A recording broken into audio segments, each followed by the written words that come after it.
ես ուզում եմ հետաքրքրվել հարգելի դատախազ, դուք գոհ եք ձեր աշխատանքից։ Այնինչ արվում է, այնինչ իրականացվում է, հանրությունը սպասում է, որ կոնկրետ պետք է նախկինների մասով լինի արդարադատություն, եւ այսօր դուք եկել եք դատանում, դատավորին կասկածների մասին եք ձեր ասում եւ ինքնաբացակ եք դատում։ Գոհ եք ձեր աշխատանքից։ Արգելի լրագրողներ, նայեք, ուրեմն դատական նիստ Գագիկ Խաչատրյանի վերաբերյալ դատական քննությունը դեռևս Երևան քաղաքի ընդհանրավետության քրեական դատարանի վարություն նախորդ դատավորի նախագահությամբ քննվելու ընթացքից սկսած դատական նիստերի ձգձգումներ արդեն ձգձգումներ նոր չեն, դրանք արդեն շուրջ 3 տարվա ըստ էության պատմություն ունեն։ Նախորդ նիստի ընթացքում նախորդ դատավորի նախագահությամբ նիստի ընթացքում եւս պարբերաբար Գագիկ Խաչատրյանի վատառողջունելու հիմքով դատական նիստերը ձգձգվում էին կամ ընդհանրապես դատական նիստերին չէր ներկայանում կամ ներկայանալուց հետո մի քանի րոպե անց վատառողջունելու հիմքով դատական նիստերը հետաձգվում էին։ Դրա վերաբերյալ նաև արդեն հետագայում ներկա գործը երբ որ եկավ հակակոռուպցիոն դատարան, հակակոռուպցիոն դատարանում կրկին շարունակվեց նորից այդ նույն տրամաբանությամբ նիստերի ընթացքը։ Գագիկ Խաչատրյանը, ինչպես տեսանք, դատական նիստերին չի ներկայանում եւ մեղադրանքի կողմից արդեն նախորդ տարվա 24 թվականի սեպտեմբերի 13-ին ներկայացվեց միջնորդություն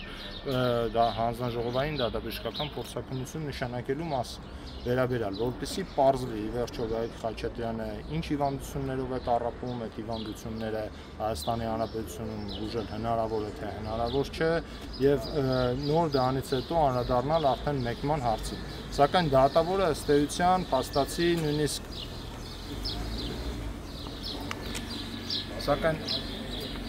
ինչին էր վերաբերված իմ բացարկի միջնորդությունը, դատարանը չսպասելով իր իսկ կողմից նշանակված փորձաքննության եզրակացությունը ստանալուն, փաստացի արդեն 7 ամիս առաջ, 8 ամիս առաջ ներկայացված միջնորդությունը բավարարեց նախորդ դատական նիստին, ապրիլի 3-ին կամ 4-ին տեղի ունեցած նիստի ընթացքում եւ դրանով էր պայմանավորված իմ միջնորդությունը, որ ակնհայտ էր դատավորի կողմից կանխակալ վերաբերմունքի դրսևորումը։ Խաչատրյան ինչի է ձգտում դատախազությունը, անձը հիվանդ է փաստացի, ինչ կողմնակալ մոտեցման մասին կարող է լինել խոսքը։ Պաշտպանը նշում է, ինչի եք ուզում հասնել, ուզում եք հասնել նրան, որ վատ հետևանք լինի, նոր հավատալ, որ անձը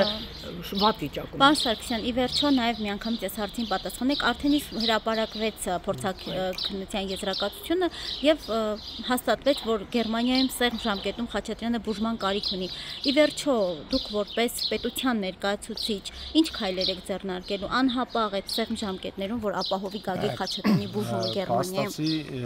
փորձագետի եզրակացությունը, ինչպես տեսակ, մենք ստացանք ընդամենը րոպեներ առաջ, նույնիսկ 99-ից բաղկացած փորձագետի եզրակացությունը, ես որևէ հնարավորություն չեմ ունեցել ծանոթանալու, ծանոթանանք դրա վերաբերյալ բնականաբար մեր դիրքորոշումները կարտահայտենք, սակայն ակնհայտ էր, որ 7 փորձագետից բաղկացած հանձնաժողովը դատաբժշկական հանգել էր հետևության, որ Գագիկ Խաչատրյանը ունի որոշակի առողջական խնդիրներ եւ նաեւ այդ առողջական խնդիրները ներկայացվեց հետևությունը դատարանի կողմից, որ հնարավոր չէ ըստ էության փաստացի դրանց բուժումը Հայաստանի Հանրապետությունում։ Հիմա դրա հետ կապված արդեն մեր դիրքորոշումները հետագայում մենք ներկայացնենք փաստացի մի հատ նորից ուսումնասիրելով դուք կասկածներ ունեք, որ դա հիմնավոր չի այդ փորձագիտական եզրակացությունը, այս ամեն ինչը միֆ է, ներողություն։ Արգելի լրագրողներ, կասկածները մենք կարող ենք ներկայացնել, երբ որ պատշաճ կարգով հնարավորություն կունենանք, նորից եմ նշում, 100 էջից բաղկացած փաստաթուղթը ուսումնասիրելու եւ մեր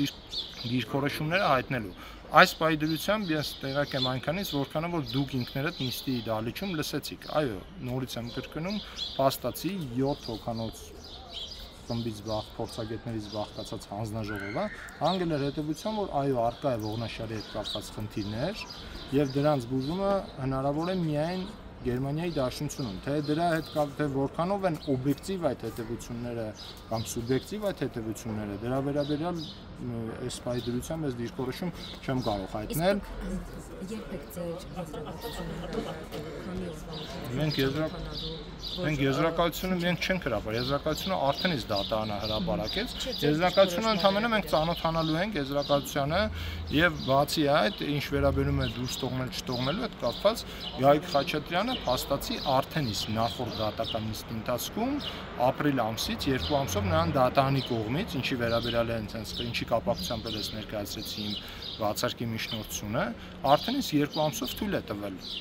մեկնել արտերկիր։ Փաստացի նա չի գտնվում այս դատական նիստի ընթացքում, արդեն իսկ նրա նկատմամբ մեկնելու սահմանափակումը սույն դատական սույն գործի շրջանակում չի, այլ նախաքննական մեկ այլ վարույթով է նրա նկատմամբ կիրառված բացակայելու արգելք եւ այդ բացակայելու արգելքի արգելքով պայմանավորված է, որ չի կարողացել մեկնել արտերկիր։ Կարող ենք ենթադրել, որ գլխավոր դատախազությունը մտավախություններ ունի, որ կարող է Գիվի Հովհաննիսյանը արդարադատություն իրականացնել։ Դրա համար այս փուլում ասում է, եկեք ինքնաբացարկ հայտնեք, որ հետո դատախազությունը փաստի առաջ չկայնի, ինչպես շատ նախկինների գործով արդարադատություն են իրականացնում դատարանները։ Այս մտավախությունն ի դատախազությունը փորձում է այս փուլում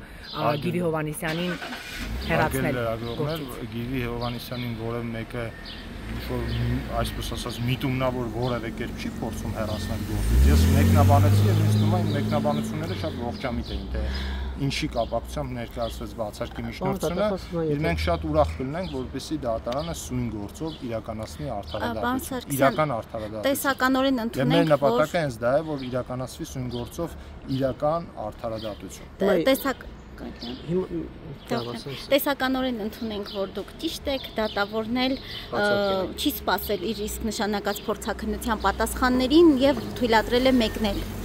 վիրահատության նպատակով։ Հիմա փորձաքննության պատասխանները ստացվել են եւ պարզվել է, որ իսկապես Գագիկ Խաչատրյանը ուներ այդ վիրահատության կարիքը։ Հիմա դատավորին ձեր փաստարկը ո՞րն է։ Փաստացի մարդը 8 ամիս կամ 3 ամիս առաջ արել է մի բան, որը այսօր հաստատվել է, որ Գագիկ Խաչատրյանը իսկապես ուներ վիրահատության կարիք։ Նայեք, հաստատվել է կամ չի հաստատվել, կամ դատավորը կամ որը մեկը կյանք փրկելու առաքելությամբ մենք չենք գործված, այլ այստեղ կյանք փրկելու հարց չի եւ փաստացի նորից եմ կրկնում, այս այդ հետաձգված միջնորդությունը կարող էր քննարկվել այսօրվա դատական նիստին կամ դրանից հետո կա մենք առաջնորդում ենք իրական դատավարության օրենսդրությամբ եւ չենք կարող ցանկացած պահի մեր մեկնաբանություններով առաջնորդվել եւ ես իմ փաստարկները արդեն իսկ ներկայացրեցի իմ կարծիքով սպառիչ